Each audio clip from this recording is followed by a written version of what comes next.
कारण मी या ठिकाणी याच्या अगोदर अनेकदा व्हिडिओ बनवलेत की इथून आपल्याला बदलापूरसाठी कसे जाता येते, मुंबईसाठी कसे जाता येते. तर मी आज तुम्हाला दाखवतो की इथे काय बदल घडलेले आहेत. आता बदलापूरला येणं कठीण होऊन गेलं. मी दाखवतो कसे ते. पुढे जो इंटरचेंज आहे तो दिल्ली मुंबईला कनेक्ट होतो आणि मग इथून पुढे या दिशेने म्हणजे आपला जो डाव्या हाताला वळण घेतला आपण बदलापूरच्या दिशेने असा आहे. 2-4 किलोमीटर अंतर असलेल्या मोरबे गाव. आणि मोरबे गावाच्या इथे जो दिल्ली मुंबई एक्सप्रेस आहे त्याचं काम पूर्णपणे थांबलेलं आहे.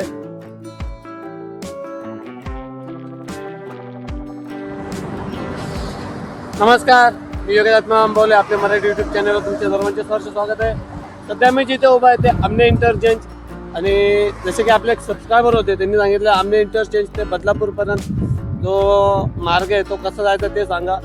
ॲक्च्युली त्यांनी बदलापूर ते आमने इंटरचेंजपर्यंत सांगितलं होतं, परंतु मी जसे की अनेकदा सांगितलं आहे मी जॉब करून हे सर्व काम करतो. म्हणजे माझा जो आहे मी काम करतो ते सकाळी माझी 10ची ड्युटी असते. तर मी राहतो भिवंडीत. आता भिवंडीतून मला बदलापूरवरून व्हिडिओ करायचा म्हणजे भिवंडी ते बदलापूर साधारणतः 30-32 किलोमीटरचा प्रवास आहे. म्हणजे 1-1.5 तास मला तसाच आहे. मग मी सकाळी केव्हा निघणार बदलापूरवरून इथे केव्हा ना व्हिडिओ करते मला समजत नाही. अजून त्याबद्दल मी दिलगिरी व्यक्त करतो. तर मी आमने या ठिकाणी कामाला आहे जॉबला. जे भिवंडी ते आमने 18 किलोमीटरच्या आसपास आहे. म्हणून मी विचार केला की आज आमनेला यावा, त्या ठिकाणाहून लवकर यावा, 7:30-8 वाजेपर्यंत यावा आणि 8 वाजल्यापासून मग पुढे बदलापूरच्या दिशेने जावा. परंतु तरी सुद्धा मला उशीर झालेला आहे. आणि मी आमने इंटरचेंजनं व्हिडिओ दाखवणार होतो बदलापूरला कसं जायचं, तर तो आता प्रॉब्लेम झाला आहे. कारण मी या ठिकाणी याच्या अगोदर अनेकदा व्हिडिओ बनवलेत की इथून आपल्याला बदलापूरसाठी कसे जाता येते, मुंबईसाठी कसे जाता येते. तर मी आज तुम्हाला दाखवतो की इथे काय बदल घडलेले आहेत. आता बदलापूरला येणं कठीण होऊन गेलं. मी दाखवतो कसे ते. हे बघा, इथे एकंदरीत 2 बोर्ड आहेत.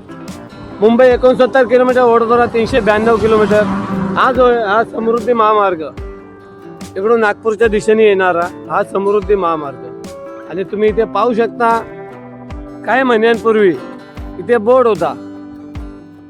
इथे जो बोर्ड होता त्याच्यावर लिहिलेलं पनवेल किती किलोमीटर आहे, बदलापूर किती किलोमीटर आहे, JNPA किती किलोमीटर आहे, असा पूर्ण एक बोर्ड लिहिलेलं ज्याचे नावं आता इथं झाकलेले आहेत. तुम्ही पाहू शकता. मी दाखवतो पुन्हा झूम करून. हे बघा, हा पूर्ण बोर्ड खाली आलेला आहे. मी तुम्हाला अगोदरचा या बोर्डवर काय काय लिहिलेलं कसं लिहिलेलं होतं ते सुद्धा दाखवेल.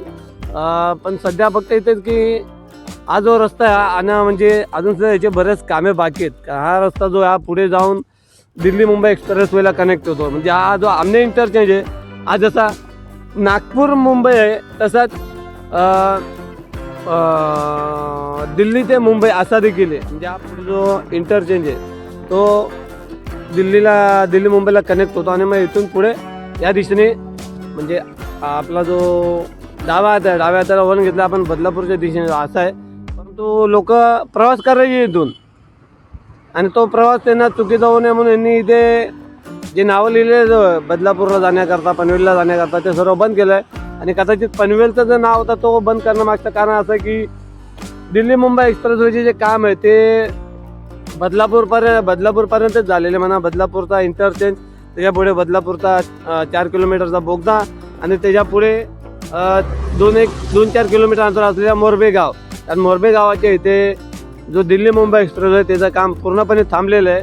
तिथून पुढे जो JNPT वडोदरा कॉरिडॉर काय प्रकल्प आहे तो जाणार होता, तो देखील पूर्णपणे त्याची कुठलीही प्रोसेस का पुढे दिसत नाही आहे. त्यामुळे तो जो दिल्ली मुंबई एक्सप्रेसचं काम आहे याचा बदलापूरच्या पुढे मोरबे गावापर्यंत थांबलेलं आहे. आणि मोरबे गावानं पुढे पनवेलला जाणारा मार्ग नसल्यामुळे मोरबे गाव ते कलंबोली हा साधारणतः 14 किलोमीटर का आसपासचा काहीतरी पट्टा, 8 का 14 किलोमीटर तो नवीन रस्ता तयार करण्यात येणार आहे. म्हणजे मोरबे गावातून तुम्हाला जावं लागणार आहे ते कलंबोली. आणि कलंबोलीवरनं जो आपला पनवेल रस्ता आहे, पनवेल ते JNPA वगैरे त्या रस्त्याला कनेक्ट होणारा असा तो मार्ग असणार आहे. त्यामुळे इथले जे नाव आहेत पनवेल, बदलापूर वगैरे पूर्ण हटवण्यात आलेले आहेत की किती किलोमीटर डिस्टन्स वगैरे. कारण लोक हा अंदाज लावायचे की पनवेल इथून किती लांब आहे, जबकि पनवेलचं काम बंद आहे मोरबे गावाच्या पुढे. असं एक छोटीशी माहिती. ॲक्च्युली मी आलो होतो व्हिडिओ बनवायला आमने इंटरचेंजचा बदलापूर, परंतु इथे आल्यावर हे जे पाठी पाहिल्यावर मला हा जो बदलापूरचा जो व्हिडिओ बनवता प्लॅन आहे तो कदाचित स्थगित करावं लागेल. पण तरीसुद्धा मी इथून एक दुसरा शॉर्ट्स व्हिडिओ बनवतो. माझ्याकडे आता वेळ कमी आहे, 1 तास राहिला कामावर जायला आणि 1 तासात मी येणे कठीण आहे. तर तरीसुद्धा इथून पुढे ना टिटवाळा जो आहे रायते इंटरचेंज तिथपर्यंत कसे जाता येईल ते मी दाखवण्याचा प्रयत्न करतो. चला जाऊयात पुढे.